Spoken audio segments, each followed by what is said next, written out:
Sibyo? Yes, sir. Okay, asante. Now, let me take you to something else. I'm sure you can guess. It's now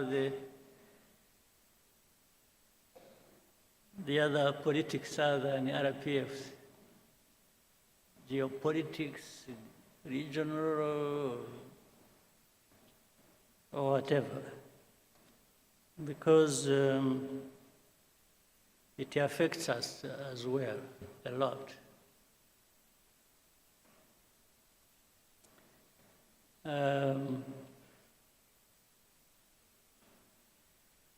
Reka ntangirane just a little story. Tito Rutaremara, are you here? I want to know where you are around. I want to tell the story. You know, in actual fact, igihugu cyacu kivuye kure.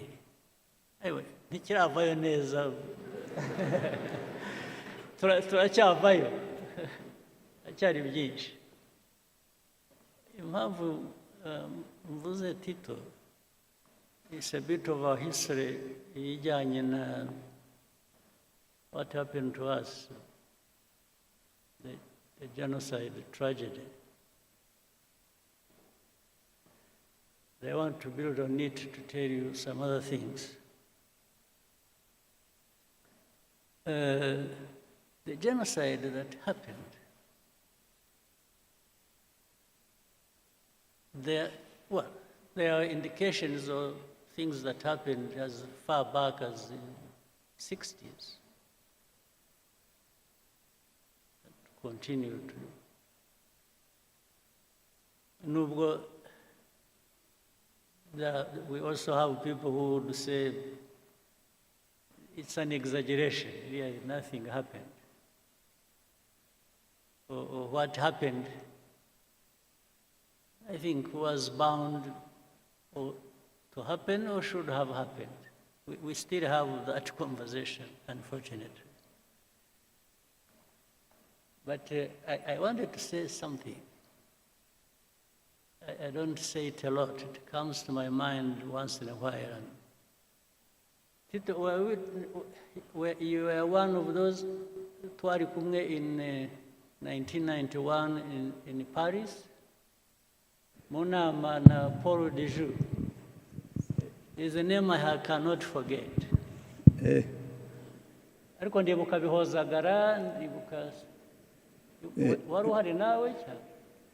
Oya, ariko ahubwo naje mbere. Twarahagusanze. Niyo mpamvu nabaga confused. Abo najyanye nabo mu nama ni bande? Hari bihozagara wari wazanye na doctor. Nande? Dr. Ndahiro. Dr. Ndahiro, but I remember we were like 5 people. Okay, but at least we told you the story immediately after the meeting. Yes, I remember. Sit down. 2 things happened. And I'm saying this because recently something else came up that was a bit disturbing.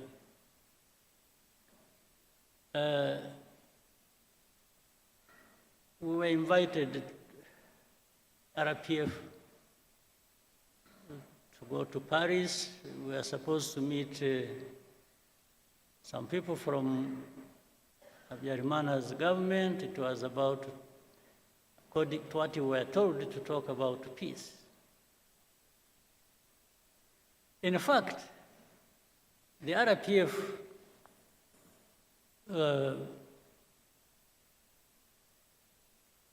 for which I was vice chairman then, insisted I should not go. Because they are saying, you know, with all these things happening, and that was 91 September. Was it 91 or 92? 91 September. The end of 91. Eh? The end of 91. Yes, it was particularly, I remember, 71 September, I think it was 22nd. So the people insisted I should not go because there was chaos. They even thought they were worried about my security and so on and so forth. So, but I insisted. I told our people in a meeting, which was very people, I said, if we don't go, and they, by the way, they insisted I should be the one to come. But I said, no, but you have the chairman, so maybe you should be the one to come. He said, no, we want you. And that's what caused some worry for our people. They said I shouldn't go. But I insisted. I said, I'm going. Because if I don't go, if we don't show up, we will never be understood that you think we are just there fighting and we don't want peace. So I went there. A couple of things, quickly, I got something else. When we arrived, we had a meeting. It was in the morning. I met a couple of people. One was a man who was, I think, a director general in foreign affairs in France. And that man was called Paul de. I followed him. He even later on became ambassador to Mexico, then went somewhere, and then he's now an old man like me. He's 90, must be 90 something, 96 or something. So when we met, I met him, I met Mitterrand's son. I was almost beaten up for not pronouncing the name well. I'll tell you that. So in the meeting, this man, Paul Dejoux, kept poking his finger in my face and said, you must stop fighting. So I tried to explain. I said, you see, it's not that we enjoy fighting. We are not fighting just because we like fighting. we are fighting because I went into the history and so on. So he insisted again. Then in the conversation, it got heated up. I actually got a little bit upset. I answered back in a way. Then he said, no, you must stop fighting, because if you don't, even if you take Kigali, you will not find your people. This is what he told him in a meeting. So at first I couldn't understand, I didn't understand what this man meant. You will not find your people. But directly it meant they will be killed. So anyway, the meeting happened, got finished. It was not a good meeting. And as we were going out, he accompanied us in the corridor, and then he said, hope to meet you next time but he was being sarcastic, when you are the commander of the new army of Rwanda. I said, yes, sir.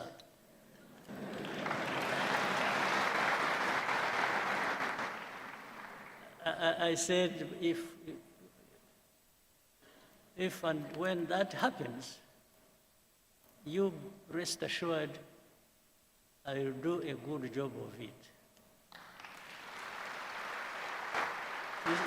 This is what I told him. So I went, when I was supposed to stay a night and leave the next day, so in the hotel where I was sleeping, I think we were in Hilton Hotel. I was with Ndahiro and Tom Byagenze. So in the middle of the night at around 4 a.m., I woke up to this light in the room, and about 6, 7 people in the room with guns. They were not putting on uniform, they were putting on jackets and so on and so forth. So, and I woke up, I said, "Who are you? What's going on?" Then one of them said, he spoke in English. You hear him, he's even speaking English. So I was in the wrong place, first of all. Then they said, so say, where are your documents? Bring your briefcase. Before I opened it, they had broken it. So but I kept asking, who are you? Who are you? Who are you? Then as I was doing that, when I looked through the door connecting to the room where Dr. Ndahiro and Tom Byagenze were staying, I saw they were sitting down in handcuffs. For me, they didn't put me in handcuffs. So I asked people, I said, what is going on? They, a bit rough, but so they took us, dumped us somewhere in prison. I didn't know. It was my first time to be in Paris, and my first time to be in prison. So, hopefully the last. Since that time, I haven't been to any other prison. So they put us in the lock, somewhere down in the basement of some building, and left us there. Then later on, people showed up around 3 o'clock. In fact, why I remember that because Agara was around, they didn't know where we had been taken. I don't know how they were assisted by some people in France whom they knew.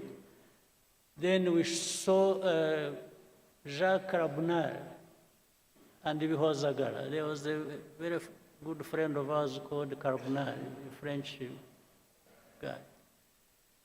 They showed up in that basement in the prison because I think they had known where we were, and they had tried to give us food. I refused to eat.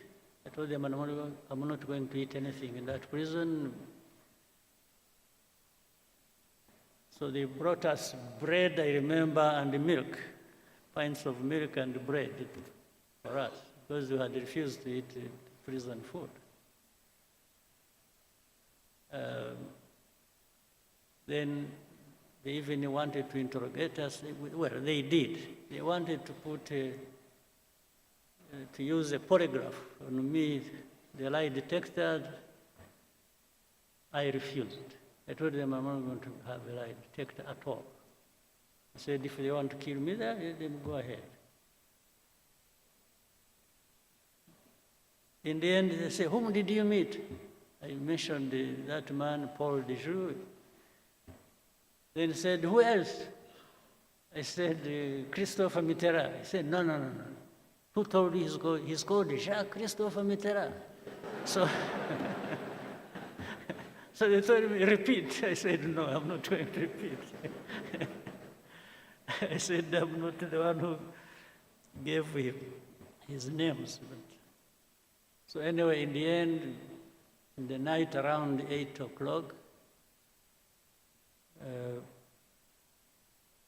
they released us, and that night I left.